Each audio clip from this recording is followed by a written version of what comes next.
Tahukah anda, ada manusia yang mencipta teknologi yang boleh menyimpan tenaga dalam benda kecil tetapi sangat berkuasa. Benda ini kita guna setiap hari tanpa sedar betapa pentingnya ia. Tokoh penting di sebaliknya ialah John B. Goodenough. Beliau membantu membangunkan bateri lithium-ion. Bateri ini boleh dicas semula dan menyimpan tenaga dengan sangat efisien. Berbanding bateri lama, ia lebih ringan dan tahan lebih lama. Inilah sebab kenapa telefon kita boleh digunakan berjam-jam, laptop dan juga kereta elektrik. Semua bergantung kepada teknologi bateri ini. Yang menarik, tenaga disimpan dalam bentuk kimia dan dilepaskan semula sebagai elektrik. Kecil saiznya, tetapi besar impaknya kepada dunia.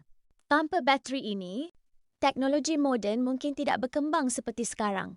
Seolah-olah kita menyimpan tenaga dalam poket sendiri. Tahukah anda, ada manusia yang mencipta teknologi yang mampu menghantar manusia ke angkasa lepas. Bukan sekadar mimpi, tetapi realiti yang pernah berlaku. Salah seorang tokoh penting ialah Wernher von Braun. Beliau membantu membangunkan roket gergasi. Roket ini menggunakan bahan api yang sangat kuat untuk menolak dirinya keluar dari bumi.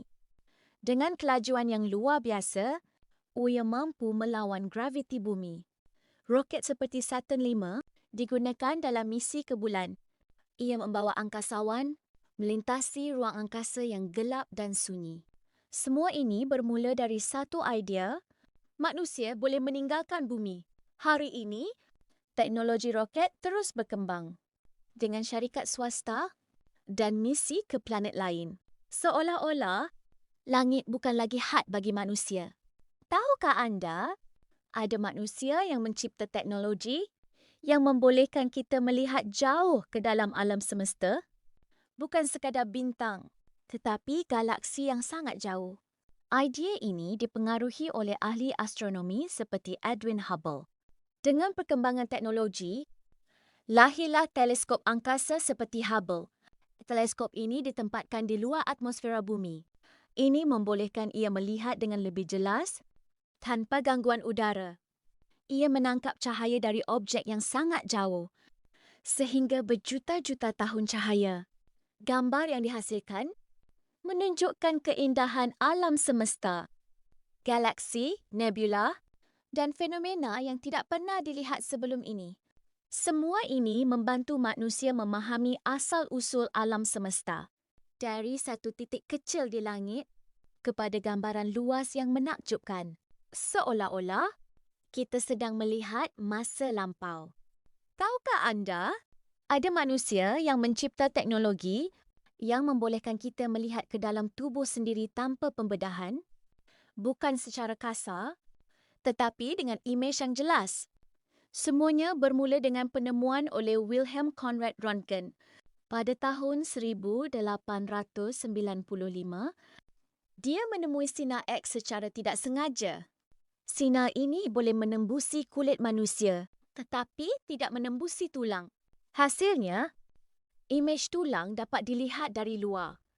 Ini menjadi revolusi dalam dunia perubatan. Doktor kini boleh melihat kecederaan dalaman tanpa perlu membuka badan. Selepas itu, teknologi semakin berkembang, seperti CT scan dan MRI. Imej menjadi lebih jelas dan lebih terperinci. Hari ini, doktor boleh melihat organ, otak, malah aliran darah dalam badan. Seolah-olah tubuh manusia menjadi lut sinar. Tahukah anda, ada manusia yang cuba mencipta teknologi untuk menghidupkan semula haiwan yang sudah pupus? Bukan cerita fiksyen, tetapi kajian sebenar sedang dijalankan. Idea ini dikenali sebagai de-extinction dan diusahakan oleh saintis seperti George Church. Mereka menggunakan DNA haiwan purba. DNA ini diambil daripada fosil atau bangkai yang beku dalam ais. Kemudian, DNA tersebut digabungkan dengan teknologi moden seperti CRISPR. Contohnya, mammoth berbulu yang telah pupus Saintis cuba menggabungkan gen mammoth dengan gajah moden. Matlamatnya untuk menghidupkan semula spesies tersebut.